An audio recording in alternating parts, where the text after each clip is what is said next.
¿Los seres humanos somos distintos? ¿Existen razas humanas?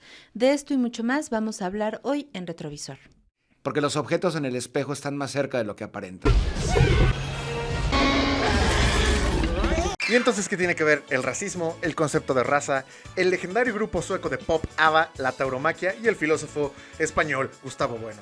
Pues tienen todo que ver para empezar a aclarar qué es racismo y qué es raza, para que tus amiguitos de la televisión dejen de darte pues la misma porquería que te dan cuando hablan de racismo, porque parece que no se les prende el foco, ¿verdad? Hoy queremos profundizar sobre el tema de las razas humanas. Esto ya lo digo desde la época contemporánea y moderna. Las razas no existen. En los humanos no existen. Taxonómicamente no hay razas. De hecho, por citar un caso similar, en los perros no hay razas. Que ya no me refiero al sinónimo de raza pueblo, sino moderno, con un tono cientificista, supremacista, es producto de finales del siglo XVIII.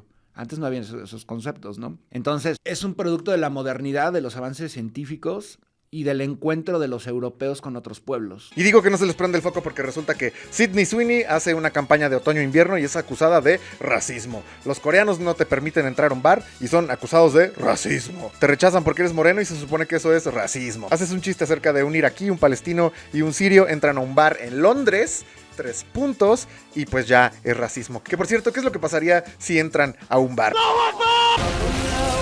Ahí está, ya ven, ahora soy racista. Entonces resulta que todo es racismo, y si todo es racismo, pues nada es racismo. Así que vamos a tratar de definir todo esto, y de hecho me quedé pensando en este video de la entrevista con Christian Nader que mencioné en uno de los videos anteriores, y precisamente ese video trata de racismo. Pero no es la primera vez que se ve en televisión este tipo de discursos, donde para acabar pronto, la definición de racismo que manejan es la siguiente: el racismo es la postura de que una etnia es superior a otra. Pero no obstante eso, pues a nadie le interesa, y algunos entonces pues lo empiezan a cambiar y directamente dicen que el racismo es la postura del blanco como superior frente a los demás. Pero definir blanco de hecho es un problema, porque cualquier blanco mexicano entonces tendría el mismo estatus para un racista blanco estadounidense, y resulta que pues no, resulta que uno es un blanco de verdad y el otro no es un blanco de verdad. Sin embargo, en México hay mucha gente que se autodefine como blanco, de hecho, o se asumen como el grupo privilegiado, denominándose a ellos mismos algo así como soy blanco heteronormativo, o a ver con qué chorrada progre se la sacan. El problema es que estas coordenadas son principalmente estadounidenses o europeas, y estas no están basadas o diseñadas para el mexicano, pero México las adopta a su estatus de blancura, o a ver qué demonios. Total, aquí la cuestión es que nadie descifra qué demonios es el racismo. Entonces, revisar este mierdero de conversación que tiene Christian Nader, el que estoy mencionando, que de hecho se los voy a dejar el link en la descripción, pues es sumamente importante, aunque ver esto es perder completamente el tiempo. El historiador que se traen, que es Christian Nader, se dedicó en un programa de Chamuco TV a tratar la cuestión del racismo, pero, como era de esperarse, te cuenta los mismos mitos oscuros que te aprendes, y no ya en la escuela, sino de tus tíos borrachos el sábado creyéndose historiadores. Pero no hay una inferioridad o superioridad de razas. En primer lugar, porque las razas no existen. Claro. Somos la misma especie, con variaciones culturales, nada más. Y el concepto de raza es un concepto meramente cultural. Pero jamás te explica por qué demonios y por qué razones no existen las razas. Taxonómicamente no hay razas. De hecho, por citar un caso similar, en los perros no hay razas. Las razas es, ya en el concepto moderno cientificista, no digo científico, cientificista del siglo XIX, es una mera, porque hoy no había estudios genéticos y todavía no se desarrollaba bien la teoría evolutiva, no había ningún elemento para considerar a otro ser humano de una raza distinta. Pero lo hacen en primer lugar por el racismo. El racismo obviamente también es producto de nuestro tiempo, porque muchos piensan el racismo siempre ha existido. No siempre ha existido el racismo, porque el concepto de raza, que ya no me refiero al sinónimo de raza pueblo, sino moderno, con un tono cientificista, supremacista, es producto de finales del siglo XVIII. Antes no había esos conceptos, ¿no? Solamente se limita a decir, no existen, las razas no existen, solamente hay diferencias culturales. A ver, y entonces en este caso, ¿cómo explicarías las continuidades genofenotípicas por grupos genealógicos entonces? Aquí Christian Nader ni siquiera se detiene a explicar los haplotipos, y todo lo mantiene en una clave sociológica de evidentes inclinaciones ideológicas de una cosa que ellos llaman izquierdas. pero esas izquierdas a las que se refieren no se definen respecto del Estado. Es bien fácil hacerse de la vista gorda de los fenotipos humanos y después soltar la clásica de maestro de secundaria que ve mucho YouTube con lo siguiente: las razas no existen. Ok, entonces voy a explicar qué es lo que vamos a hacer. Solo para este video, a manera de ejercicio y tentativa, y no como tal, como propuesta teórica, donde de hecho ustedes están invitados completamente a comentar y aportar sobre lo siguiente que vamos a hablar. Vamos a ensayar una definición de racismo, o al menos una premisa pequeña, porque es sumamente necesaria para no terminar diciendo la manga de chorradas que Cristian Nader u otras mentes brillantes, como es el caso de Hernán Gómez Bruera en México, sostienen acerca del racismo, porque pues terminan diciendo que las razas no existen, pero el racismo sí, y esto es prácticamente decir nada, porque hacen un reduccionismo a estructura de poder, es decir, dicen que el racismo todo está reducido a estructura de poder, por lo que esta idea que propongo está pensada en contra de esta interseccionalidad. Ahora voy a explicar por qué está en contra de esta interseccionalidad. Porque el enfoque de interseccionalidad toma diversas categorías, como es el caso de sexo, el género, la etnia, la clase social u orientación sexual, como categorías interrelacionales. Y lo que ellos sostienen es que es posible interrelacionalmente tomar una o más categorías y discriminar de manera múltiple. Es decir, que podrían discriminar, por ejemplo, a un negro, pero si este negro es judío, homosexual, trans y paralítico, entonces la factura le podría llegar 4 veces peor. Y esta teoría de la interseccionalidad tiene problemas al proponerla como interrelación. Aquí está el problema, porque desde el materialismo filosófico, que es donde más me baso, estas categorías no pueden estar relacionadas, porque en dado caso serían conexiones, y conexiones no hay. ¿Por qué no hay conexiones?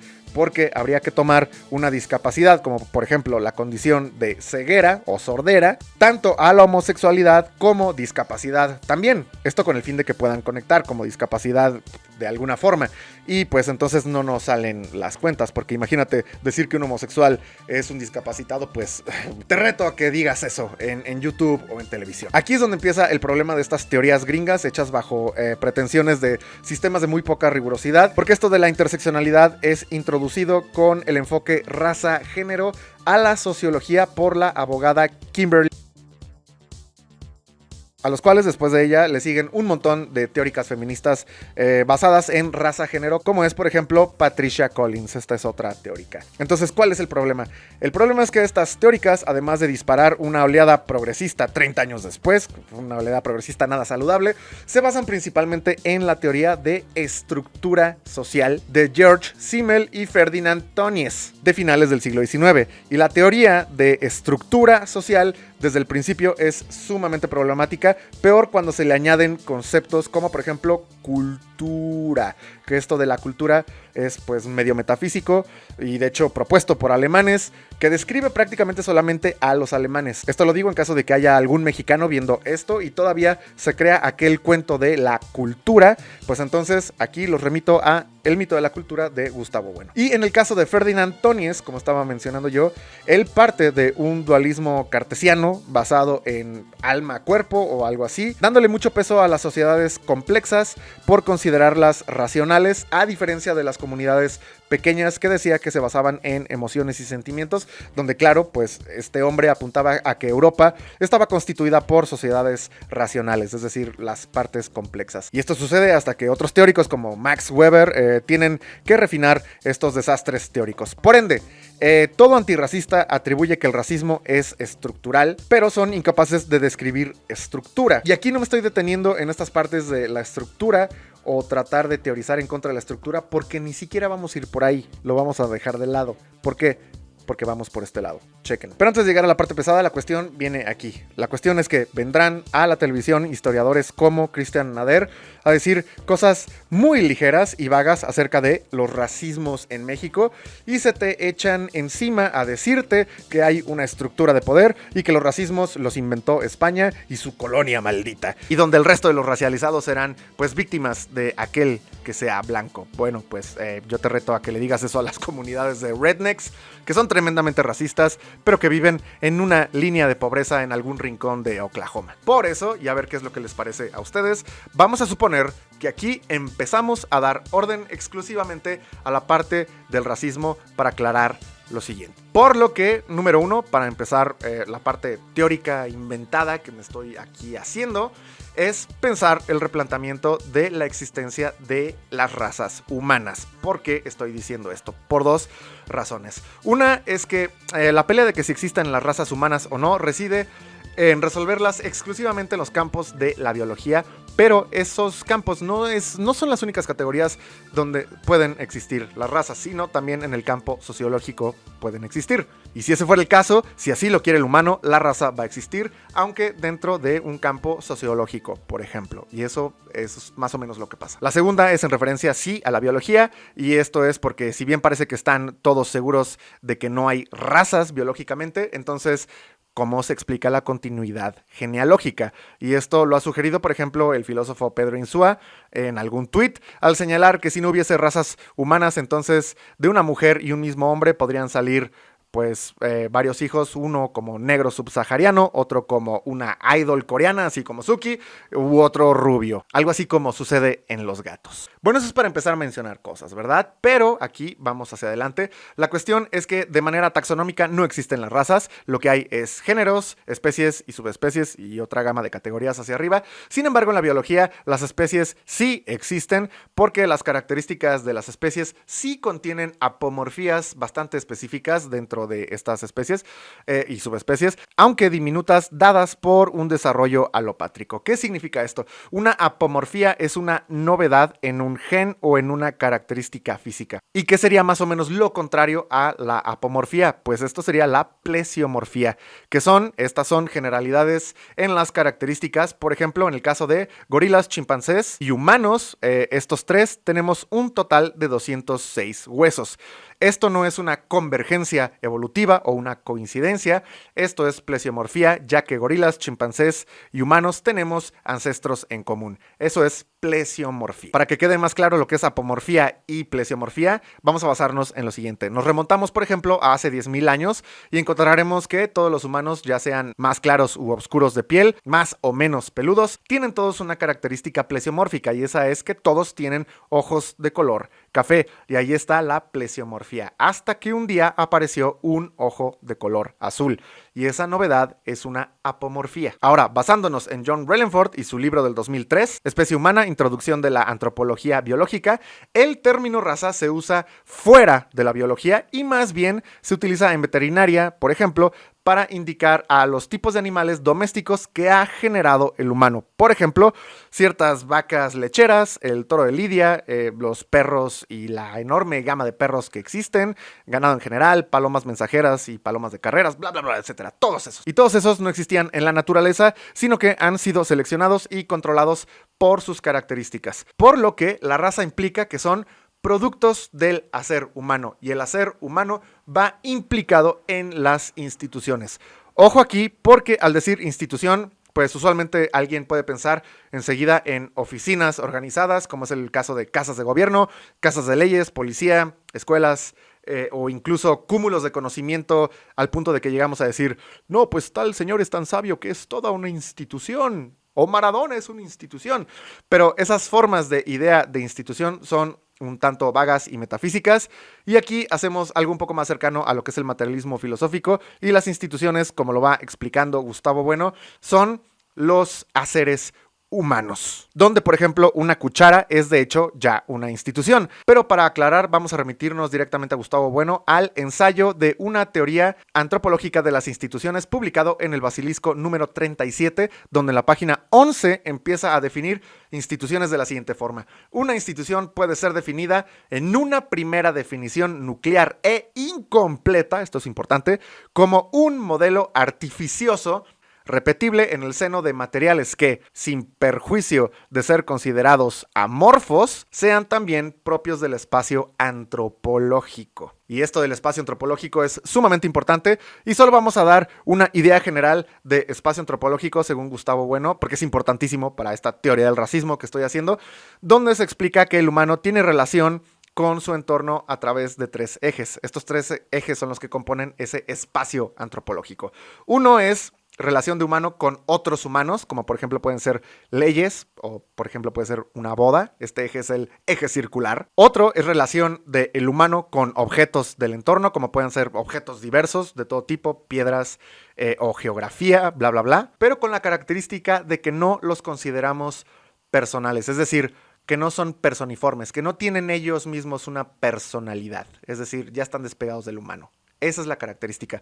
Este eje se llama eje radial. Y otra relación también con objetos del entorno, pero que sí no son personales o que consideramos que son personiformes. Por ejemplo, las mismas piedras que mencionaba antes, pero las tomamos como de manera personiforme, como amuletos. Pueden ser también, por ejemplo, objetos sagrados, como por ejemplo cruces, fetiches, etc. Y este eje está relacionado con lo religioso. Este eje es el eje angular. ¿Por qué es tan importante el espacio antropológico? Porque en esto de la raza, como dice Rellenford, si la raza señala a las variantes de animales hechas por humanos, entonces la raza es un hacer humano repetible dentro de los márgenes de este espacio antropológico. ¿Y cómo sucede esto? Sucede así: si el humano quiere intervenir en la selección humana como el pintor austriaco quería o pretendía, estos humanos serán productos institucionales también. Por lo tanto, sí existen las razas una vez que conscientemente queremos encaminar a homogenizar genes junto con aspectos físicos de características humanas. Es decir, que aquí ya podemos ir clarificando que la definición de raza humana es fenotipo y genotipo institucionales. Por ejemplo, tenemos el caso de la cantante de ABBA, la noruega Anni-Frid Sine Lyngstad, quien es nacida gracias al proyecto de aumento de la población de raza aria de los alemanes, nacida de un oficial alemán y una noruega. Y esto partió de una institución de control genético que los alemanes tenían llamada Lebensborn para generar razas institucionales que estos alemanes querían. Es decir, que la raza se define respecto de las instituciones y no se define respecto de la taxonomía o biología. Por lo tanto, la raza, siendo una institución, está presente en estos tres ejes del espacio antropológico, como facer o como hacer humano. Y doy ejemplos de esto. En el eje circular, es decir, dentro del eje humano a humano del espacio antropológico, están los humanos como la cantante de ABBA. Ahí está la raza en el eje circular. En el eje radial tenemos a los humanos en relación a su entorno. Están estas razas de animales que no tienen características personiformes para nosotros. Es decir, que no les atribuimos personalidad, como ya había mencionado. Es decir, que no son personiformes, como pueden ser los pollos de granja, bueno, las razas de pollos de granja, vacas lecheras, caballos aztecas, árabes, los 1000 perros que hay, etcétera, etcétera, etcétera. Pero sumamente interesante, y esto es lo que más me interesó a mí, ¿dónde están las razas en el eje angular? Es decir, en el eje de los humanos en relación a los animales o cosas que sí no son personales a nosotros o que consideramos que tienen personiformia. Esta es la respuesta: cuando las razas de animales están destinadas a la liturgia o religión, como por ejemplo aquellos de la última ceremonia religiosa derivada de la antigüedad y las religiones primarias, que es la tauromaquia. Es decir, el toro de Lidia es una raza dentro del eje angular de corte totalmente religioso, aunque religioso primario, así como también puedan ser algunas otras razas de gatos, por ejemplo en Tailandia, que se crían para templos, o animales criados escogidos para sacrificio, como es el caso de la Suovetaurilia pagana de los romanos. Ok, y ojo, porque aquí he dado muy escuetamente lo que son instituciones y el humano como animal racioinstitucional, así que no se queden con esto nada más y vayan al artículo del Basilisco número 37 de Gustavo Bueno, ensayo de una teoría antropológica de las instituciones. Es gratis el ensayo y está ahí en línea para que se enteren de cómo están conformadas las instituciones. Y de hecho, abordaremos aquí en este canal las instituciones de nuevo, mucho más a profundidad, hasta que hablemos de The Last of Us, el videojuego. Entonces, ahora, entendida la raza como una institución, es decir, como un hacer humano, vamos a definir qué es el racismo, y para eso vamos a fabricarnos de la nada un neologismo para unir dos conceptos necesarios que nos van a facilitar las cosas para ir por esto del racismo. Los conceptos a unir son fenotipo y genotipo. ¿Qué demonios es fenotipo? El fenotipo es la expresión visible de un genotipo. Y este genotipo se da en determinados ambientes. El genotipo es la información contenida en los genes con todas las características que definen a cada individuo. Y el fenotipo entonces sería aquellos colores visibles, las estructuras faciales, las características que podemos ver, etcétera, que son visibles venidas de esa información del genotipo. Por lo que si unimos genotipo y fenotipo, si los unimos, tenemos un neologismo que es figenia o fenogenia. Repito, figenia o fenogenia es nuestro neologismo para este video, para referirnos a los genes y su expresión visible conjugados juntos, ¿va? Entonces la etimología de donde configuré esta nueva palabra, figenia o fenogenia, vendrá de la palabra griega phainein, es decir, mostrar o aparecer, y de genos, es decir, linaje. Por eso, figenia o fenogenia. Por lo tanto, aquí está la gran pregunta. ¿Qué demonios es racismo? Pues debido a que el racismo es rechazar a personas por su aspecto y por su genética, racismo sería lo siguiente. Serían las metodologías de preservación de la figenia o fenogenia genealógica de un grupo humano. Eso sería racismo en este ensayo de la teoría del racismo. Entonces, de hecho, ¿para qué demonios es el racismo? Pues el racismo sirve para evitar que contaminen una genealogía. Es decir, que racismo va a las depuraciones y preservaciones fenogénicas. Acuérdense, fenogenia es nuestro neologismo. Entonces, aquí no estoy hablando de mantener segregados componentes culturales, sino componentes figénicos o fenogénicos. Y esto lo digo porque un grupo étnico-racial racista puede absorber, por ejemplo, componentes idiomáticos, tecnocientíficos, costumbristas, etcétera, de un grupo racial distinto, pero lo que no quiere ese grupo racista es que su genealogía absorba los componentes fenogénicos o figénicos del grupo al que está expulsando. Ahora, ¿por qué mantengo el término como racismo? Es decir, ¿por qué lo dejé intacto? Pues porque al ser un ismo denota una actividad alrededor de la raza y verdaderamente lo esencial y lo principal en el racismo, o sea, a lo que va, es que el racismo trata de mantener al margen, a raya o fuera de un campo étnico racial a otros campos étnicos raciales, principalmente cuando hay dos o más de estos campos raciales étnicos interactuando o en convivencia en las mismas áreas. Entonces, la actividad de racismo no necesariamente odia, sino que pretende mantener homogénea y sin alteraciones fenogénicas al campo étnico racial al que pertenece y pretende mantener al margen y fuera a otros. ¿Puede haber odio en estas metodologías de racismo? Pues claro que sí lo puede haber cuando, por ejemplo, la comunidad a la que se intenta rechazar se resiste o cuando la comunidad sí está mestizándose con el grupo que lo está rechazando. Sería totalmente útil entender esto porque tomemos en cuenta que la etnia no necesariamente es homogénea racialmente, es decir, uno de los principales componentes de la etnia es también la cultura, no necesariamente la raza, sino que la etnia es un grupo humano con las mismas características, ya sea raciales, culturales, lingüísticas y religiosas, pero no todas al mismo tiempo. Por ejemplo, ahí tenemos a la nación étnica judía, la cual, la misma etnia judía, está compuesta de judíos ashkenazíes, es decir, judíos de origen europeo, que son de origen házaro, y judíos mizrahim, que son los judíos de origen árabe. Y en estas comunidades judías, pues hay racismo de judíos ashkenazíes contra los judíos mizrahim, siendo de la misma etnia. Es decir, que racismo son todas esas metodologías para preservar la figenia genealógica, es decir, para preservar tanto genes como apariencia a manera intacta en un grupo humano racial específico. Y esto, definiéndolo así como lo estoy haciendo, pues aclara un montón de cosas. ¿Por qué? Pues porque aquí sí se puede divisar, por ejemplo, que lo que hace el mexicano discriminando a otros mexicanos por color de piel no es racismo, pero lo que hicieron los nazis sí es racismo.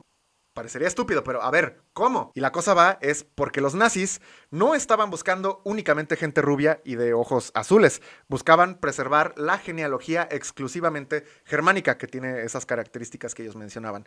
Y así hubiera judíos o gitanos rubios y de ojos azules, estos contaminarían la figenia germánica y eran blanco de limpieza. Así también eran considerados como inferiores una buena tonelada de polacos o eslavos en general, y de hecho lo que están viendo ustedes en pantalla es un ejemplo de raza inferior basado en los nazis por ser de origen eslavo. Esta chica que ven aquí, basado en los pintores austriacos, es de raza inferior por su mestizaje noruego con español mediterráneo. Sí, ya sé qué es lo que están pensando, el señor del bigote, pues por supuesto que estaba pendejo. Por lo tanto, con esto también se aclara bien en qué casos metodologías como puede ser la esterilización forzada, genocidio, eugenesia, diagnóstico parental orientación genética, fecundación in vitro o ingeniería genética son de estirpe racista y cuáles no. Es decir, que estas metodologías que acabo de explicar, no todas son de estirpe racista. Pero también con esta teoría del racismo que estamos proponiendo aquí, se aclaran fenómenos que acontecen, por ejemplo, en México o Hispanoamérica en general. Por ejemplo, el rechazo de algunos mexicanos hacia gente más morena que ellos y su favoritismo del mexicano en general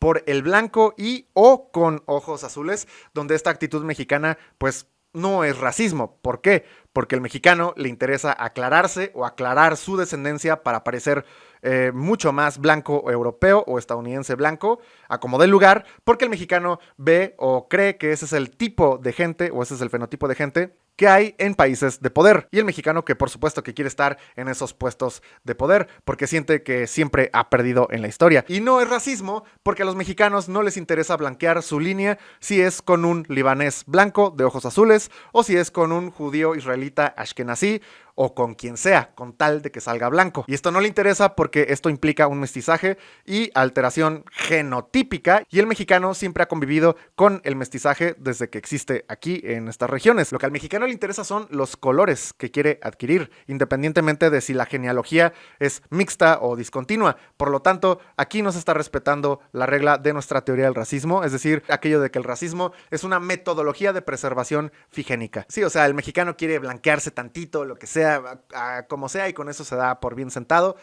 No le interesan las purezas de la genética. Estamos mucho más concentrados en cómo se ve por afuera. Ahí está, eso no es racismo. Si no es racismo, ¿qué es lo del mexicano? Pues es que en el mexicano es una serie de estupideces y autoestima bajísima que se da a raíz de creer puras pendejadas en nuestra historia, hasta cuestiones de estatus social y repercusiones del capitalismo rampante que tiene a todo el mundo hecho mierda, pero pues ese es un tema para otro video. Pero eso sí, que no se confunda que el colorismo que ejerce el mexicano no es menos peligroso por no ser racismo, porque en instancias bastante extremas el mexicano puede llegar igual a provocar genocidios, eugenesia o todo tipo de metodologías por mero colorismo. Es decir, no porque no sea racismo es menos nocivo. Ahora, basado en esto que he estado diciendo acerca de la teoría del racismo, sí tenemos entonces que existen las razas y el racismo también, a diferencia de las estupideces que pregonan algunos, como es el caso de Tenoch Huerta, donde dicen que las razas no existen, pero el racismo sí. Que a ver, o sea, a él se le escucha, a Tenoch Huerta se le escucha durísimo siendo un actor de Hollywood. Las razas no existen, pero aún así la racialización sí existe. ¿De dónde viene el racismo? Porque las razas no existen, pero el racismo sí que existe. El racismo nace cuando una región del mundo muy atrasada, muy salvaje, muy violenta y muy brutal llamada Europa, por cuestiones de que se le cierra la ruta de la seda y el transporte y la compra de especias, se lanza al océano y se encuentra con un continente. Entonces, ellos que necesitaban quien explotara esas tierras, quien las trabajara hasta la extenuación para poder hacer procesos extractivistas de las riquezas y de toda la cultura de estas regiones, se les ocurre decir que al haber razas distintas tienen el derecho divino y el permiso de esclavizar a la gente porque no somos iguales. Inventando historia de México y diciendo una bola de pavadas y chorradas.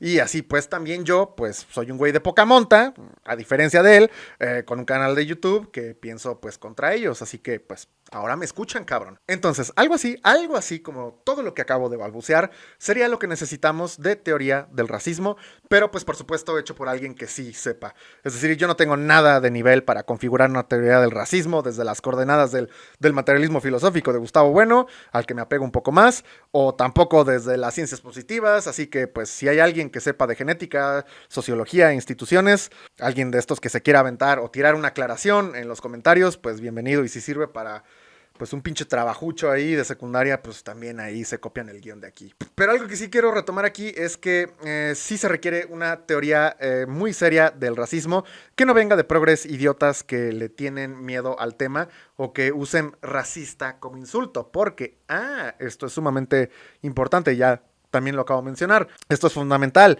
El racismo como concepto de desprestigio es un verdadero problema, porque si una práctica nociva mexicana como la segregación de sujetos por sus meros colores de piel no la llamas racista, entonces todos están pensando que le has quitado peso al problema e incluso te acusan a ti de racismo, que seguramente algún imbécil me estará acusando de racismo ahí abajo en los comentarios. Y si lo ven, pues ahí me lo agarran a patadas, por favor. Entonces, ¿por qué se debe anotar bien esto que estoy señalando?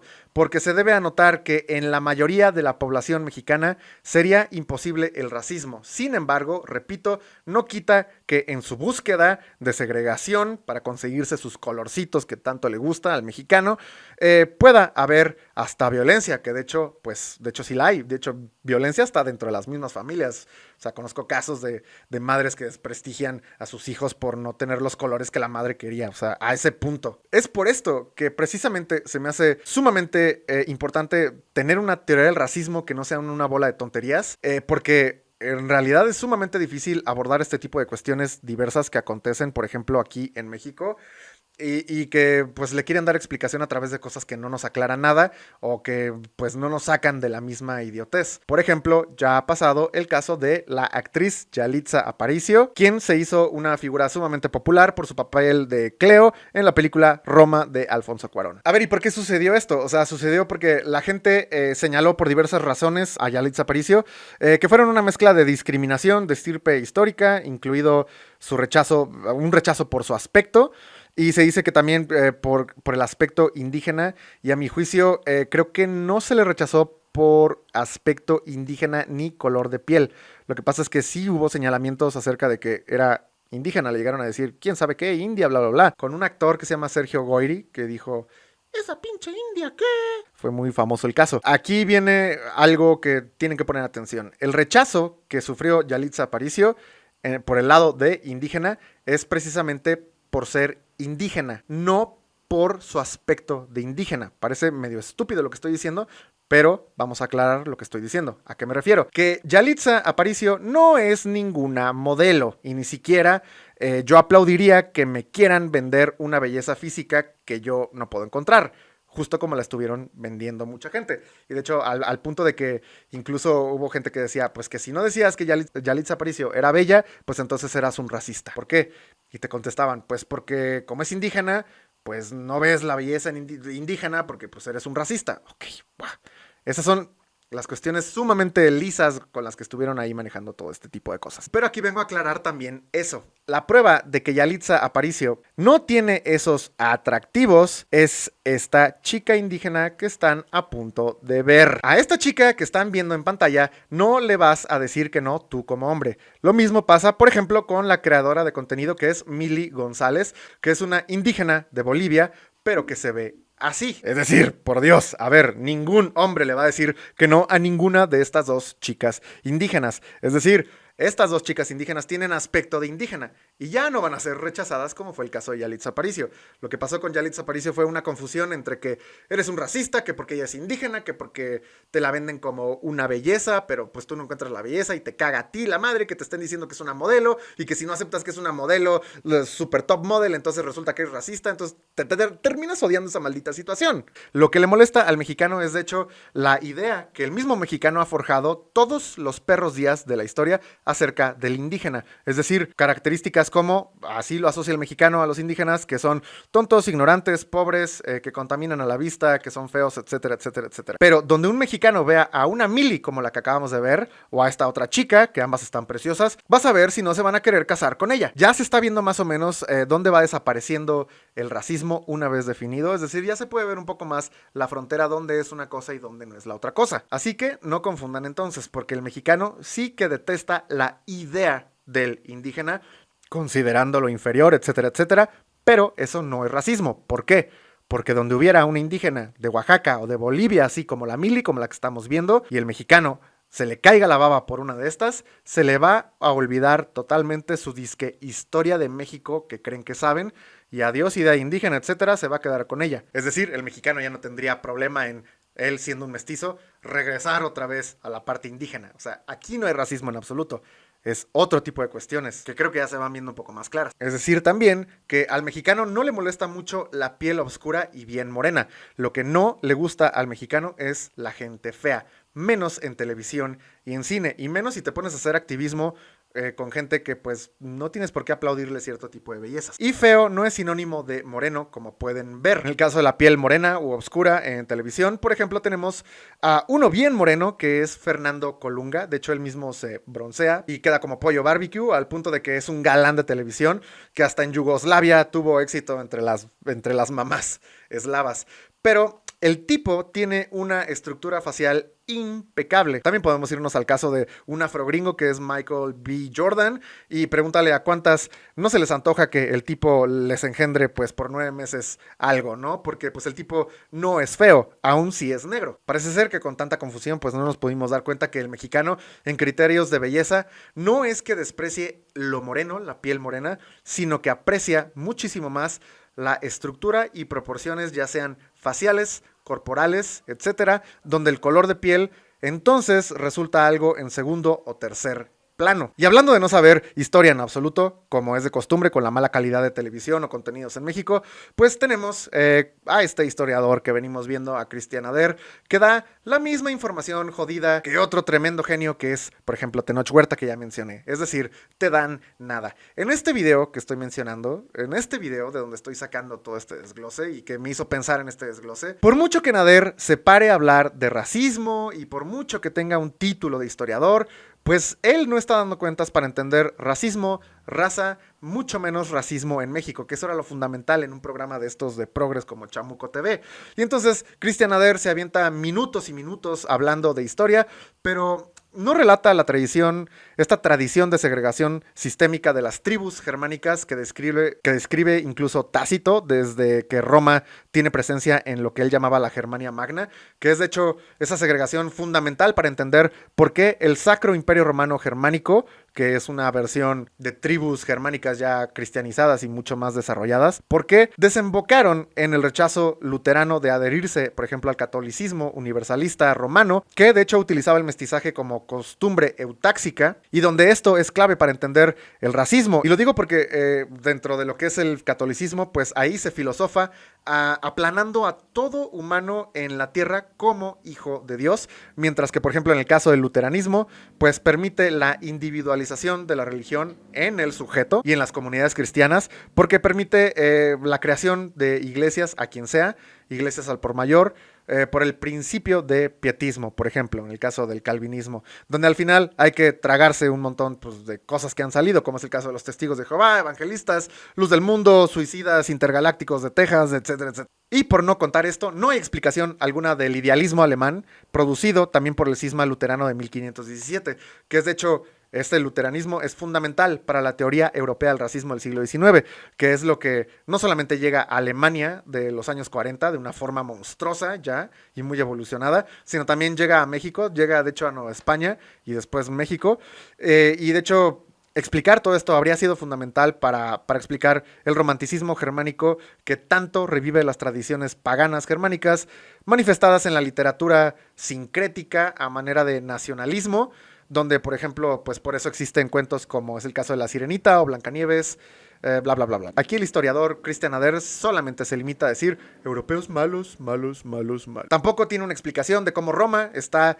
impresa o impregnada en la condición eutáxica del Imperio Español, el Imperio Español que es heredero de Roma, que eso explica muchísimo del carácter del mexicano actualmente, y pues Cristian Ader solamente se limita a decir que pues España mala, mala, mala, mala, mala, genocida y racista. Nader también aquí en este video menciona la lucha de clases, pero se salta la dialéctica de estados y de imperios, y después en el programa preguntan, ¿por qué Latinoamérica ve con desprecio a su propio sitio, pero ve enaltecido el norte global? Y lejos de responder, se limitan a decir puras idioteces ahí en la mesa. Y de hecho, la respuesta la tienen ahí en la propia mesa. O sea, es decir, la respuesta de por qué odiamos nuestros sitios y alabamos el norte global, y de hecho no todo el norte global, pero así lo dijeron, es... Esto es por el odio a España. Por el odio a España con mentiras como las que sostiene Nader ahí mismo en ese maldito video. Y eso es lo que provoca que escupas en Latinoamérica. Porque, por ejemplo, en el caso de México, la disposición de México territorial, cultural, étnico-poblacional fue dada por el Imperio Español del que fuimos parte clave. Y si España es lo peor, como sostiene Nader, junto con esta revistucha de hippies que es chamuco, entonces el mexicano deseará siempre que mejor lo hubieran conquistado los ingleses. Pues claro, si detestas la Génesis, pues por supuesto que vas a detestar el resto de los productos derivados. Por eso digo que ver esta entrevista, pues también en parte es perder el tiempo. La única razón de mentir con la historia de México es para ganarte popularidad, porque si el mexicano ya tiene la predisposición de odiar a España, solamente falta que lo empujes para recordarle una vez más que su existencia se dio gracias a una sucia violación, para entonces hacer al mexicano enojar de nuevo y que a ti, que estás en televisión, te aplaudan por escupirle a esa maldita España enemiga que debe disculparse, y nada menos fue una técnica de hecho utilizada desde Palacio Nacional, donde López Obrador aprovecha que el mexicano ya tiene una tendencia de odiar a España para poder atacarlos desde su estrado y mostrarse como un protector de México, aumentando, claro, pues su popularidad, técnica que también utilizó pues Claudia Sheinbaum, ¿no? Pues por supuesto que el truco es fácilmente visible, es decir, ¿cómo sería posible que un presidente salga a decir sendas estupideces y mentiras si él mismo tiene ascendencia española cántabra y escribe montones de libros? Es decir, no hay forma de que López Obrador sea un ignorante, por lo que exigir disculpas a una España de los Borbones, además, hace que pienses a López Obrador como un gran ser humano antes de verlo como lo que es, un político haciendo política. Así que por supuesto que claro, desconociendo la historia de México como lo hace la mayoría del mexicano, es sumamente sencillo que nos dominen con una cadena. Y si te tragaste este video hasta acá, pues aquí te va una japonesa tetona. Claro que sí, ¿por qué no? Una japonesa tetona. Aquí viene la señorita Aika Yumeno, ¿por qué no?